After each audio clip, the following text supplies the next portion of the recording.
A paz, meus amados irmãos, Deus abençoe a sua vida, Deus abençoe a sua casa, a sua família. Que bom estar aqui com você para juntos meditarmos aqui na palavra do Senhor. Gostaria de deixar uma palavra no seu coração que está em Gênesis capítulo 3, no versículo 8, diz assim: Quando ouviram a voz do Senhor Deus, que andava no jardim pela viração do dia, esconderam-se da presença de Deus, o homem e sua mulher, por entre as árvores do jardim. Quem escondeu? Adão e Eva escondeu de Deus. Olha o que acontece aqui no verso 9. E o Senhor Deus chamou ao homem e perguntou: onde estás? Essa é uma pergunta interessante para nós, porque nos dias de hoje Deus continua ainda chamando os homens e as mulheres e perguntando: onde vocês estão? E nesse tempo que você está vivendo aonde?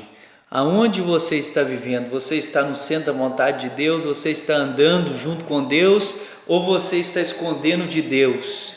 Aqui nós vemos aqui que Adão e Eva, logo após eles ter caído, logo após ele ter comido do fruto que Deus tinha proibido que eles comessem, eles esconderam de Deus. Hoje grande parte da humanidade está escondendo de Deus, mesmo com tantos sinais, tantas coisas que estão acontecendo no nosso meio, até mesmo essa pandemia, onde muitas pessoas deveriam sim voltar para Deus de uma forma abundante, buscar a face de Deus, buscar o coração de Deus. Muitas pessoas ainda nos dias de hoje, assim como Adão e Eva, ainda estão escondendo de Deus. E Deus está perguntando: onde está fulano, onde está ciclano, onde está Beltrano? Olha o que diz aqui em Lucas capítulo 18, Lucas capítulo 18, olha o que diz aqui a palavra do Senhor. Lucas 18, Jesus falando, olha o que diz aqui, a parábola do juiz iníquo, e Jesus vai fazer uma comparação aqui. Disse-lhe Jesus uma parábola sobre o dever de orar sempre e nunca esmorecer. Olha a importância de nós avivarmos a nossa fé neste tempo. Havia em certa cidade um juiz que não temia a Deus, nem respeitava homem algum. Havia também naquela mesma cidade uma viúva que vinha ter com ele dizendo: julga a minha causa contra o meu adversário. Ele, por algum tempo, não quis atender, mas depois disso disse consigo mesmo: bem que eu não temo a Deus, nem respeito a homem algum, todavia, como esta viúva me importuna, julgarei a sua causa, para não suceder que, por fim, venha a molestar-me. Então disse o Senhor: considerai o que diz este juiz iníquo. Não fará Deus justiça aos seus escolhidos, que ele clama dia e noite, e ele clama ao Senhor, embora pareça demorado em defendê-los?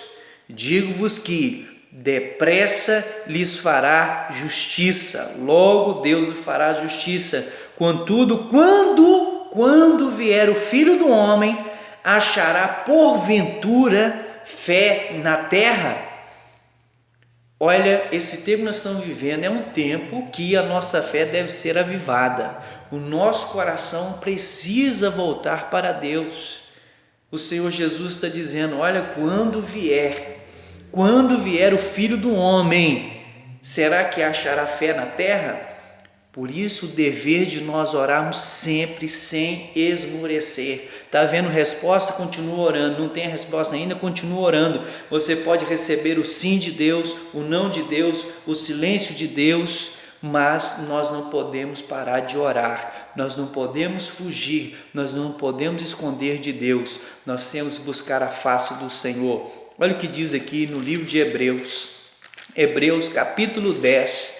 Olha que palavra tremenda aqui do Senhor. Hebreus capítulo 10, o apelo de Deus para a nossa vida, e Ele vai dizer assim para nós: olha, Hebreus 10, versículo 35, ele diz: não abandoneis, portanto, a vossa confiança. Quer dizer, tenha fé sempre.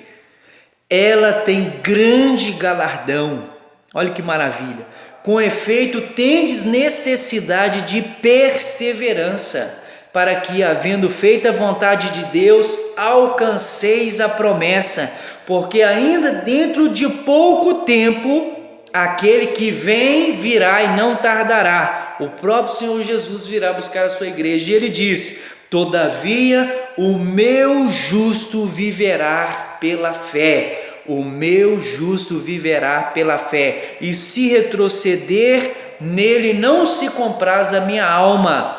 Nós, porém, não somos os dos que retrocedem para a perdição, somos, entretanto, os da fé para a conservação da alma. Nunca foi tão crucial você olhar para Deus, você ter confiança em Deus, você se esperar em Deus, você confiar em Deus, você avivar sua fé em Deus. É um tempo de buscar a Deus. Essa pandemia já mostrou isso para nós. Se você sair dessa pandemia, dessa quarentena da mesma forma que entrou, tem algo errado. O mundo parou, as coisas pararam para que nós pudéssemos refletir, ter a nossa mente renovada, ter os nossos conceitos repensados, ali aquilo que nós fazíamos no dia a dia, os nossos costumes, os nossos hábitos, foi tudo repensado. É o tempo de repensar todas as coisas. Por quê? Porque o justo, aquele que confia em Deus, ele vive pela fé, ele não vive pelas situações externas, por mais que nós não podemos fechar os olhos para ela, mas o justo, ele vive por fé e pela fé. Por quê? Porque é a vontade de Deus. Olha no capítulo 11, o verso 1 em diante diz: ora, a fé é a certeza de coisas que se esperam. Você espera do passado? Você espera do agora? Ou você espera do futuro presente, tão próximo para nós? A fé é a certeza das coisas que se esperam e a convicção de fatos que não se veem. Você não vê, mas você crê. Você não está enxergando, mas você já contempla a promessa de Deus se cumprir na sua vida. E olha o que ele diz: pois pela fé os antigos obtiveram bom testemunho. Pela fé entendemos que foi o universo formado pela palavra de Deus, de maneira que o visível veio a existir das coisas que não apareceram. Quer dizer, ainda não existia, mas pela fé, pelo poder da palavra de Deus, tudo aconteceu para a glória dele, tudo por meio dele. E aqui no capítulo 11, nós vamos ver aqui os heróis da fé. Nós vamos ver exemplo aqui. Se você não leu ainda Hebreus capítulo 11, leia, medita neste capítulo. Você vai ver aqui os heróis da fé. E quando nós vemos a fé deles estava baseada na maioria das coisas, tudo espirituais. Quer dizer, com a visão de fé, com a visão de futuro, com a visão do coração de Deus. Sabe, aqui nós vemos que eles enfrentaram grandes dificuldades, grandes desafios, coisas impossíveis eles vivenciaram. A palavra do Senhor vai dizer aqui que da fraqueza eles tiraram força. A fé deles aqui não é: eu consegui um carro, eu consegui uma casa, eu consegui um aumento de salário, eu consegui não sei o que, Não, a fé deles aqui é totalmente diferente da fé pregada nos dias de hoje. Essa fé aqui está ligada ao coração de Deus, por isso que eles foram conhecidos como os pais da fé. A fé deles estava ligada com a obediência, e como diz lá no livro de Tiago, a fé em Deus poderosa, ela gera obras, porque a fé sem obras ela é morta, porém uma fé em Deus vai gerar resultados gloriosos. E para encerrar aqui, um pouquinho para frente, 2 Pedro, um pouquinho mais para frente aqui, 2 Pedro, capítulo 3, olha o que o apóstolo Pedro diz aqui. 2 Pedro, capítulo 3, ele vai falar algo tão maravilhoso para nós. Ele diz aqui, no versículo 8 e no versículo 9, ele diz: há todavia uma coisa, amados, que não deveis esquecer, que para o Senhor um dia é como 1000 anos e 1000 anos como um dia. Tem coisas que nós precisamos esquecer e não esquece. Tem coisas que nós deveríamos esquecer e não esquece. Tem coisas que precisamos lembrar e acabamos não lembrando. Aqui o Senhor está dizendo, nós não devemos esquecer que um dia para Deus é como 1000 anos. A nossa vida aqui nessa terra ela é muito curta em relação a anos. E Deus, como mil aqui está dizendo aqui, um dia para você é como 1000 anos. 1000 anos, não é 1000 dias, é um dia como 1000 anos. Então aquilo que nós fazemos fica registrado diante dos olhos de Deus, assim como diz nos livros de Hebreus.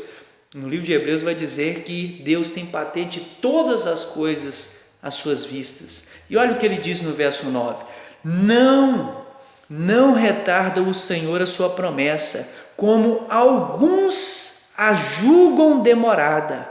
Pelo contrário, ele é longânimo para convosco, não querendo que nenhum pereça, senão que todos cheguem ao arrependimento. A vontade de Deus é que todos nós sejamos salvos.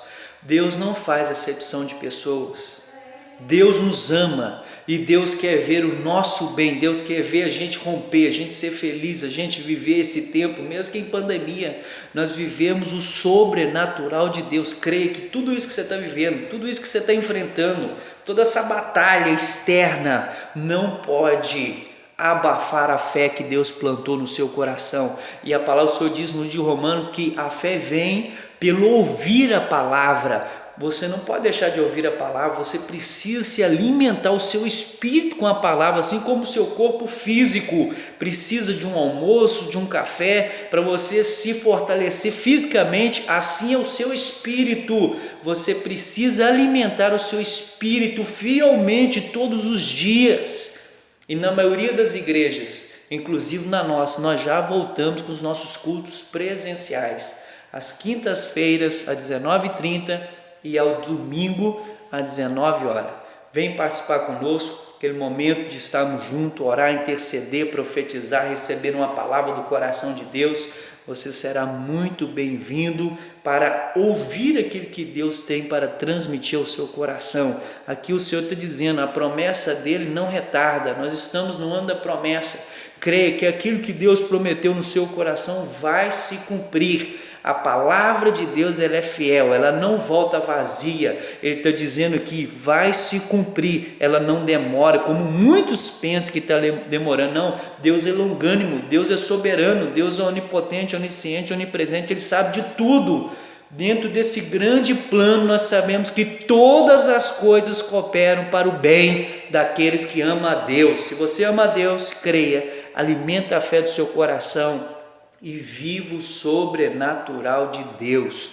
Deixa essa fé queimar aí, deixa essa fé pegar fogo no seu coração. A palavra do Senhor diz que quando os discípulos deles ali no caminho de Emaús, quando ouvia a voz de Jesus, a mensagem, a palavra de Deus queimava no coração deles. Você precisa ter amor pela palavra, você precisa deixar, sabe, como diz o profeta Abacuque, Deus, aviva a tua obra. Nós somos as obras das mãos de Deus e para fazer as obras do Senhor nós precisamos estar firme nele. Deixa Deus avivar a tua fé, profetiza em uma semana gloriosa. Esse mês aí você precisa decidir no seu coração ainda neste mês, olha, eu quero viver a gosto de Deus. Deus te abençoe, um grande abraço. Qualquer coisa que você precisar, nós estamos aí para servir vocês. Tudo de bom, um abraço.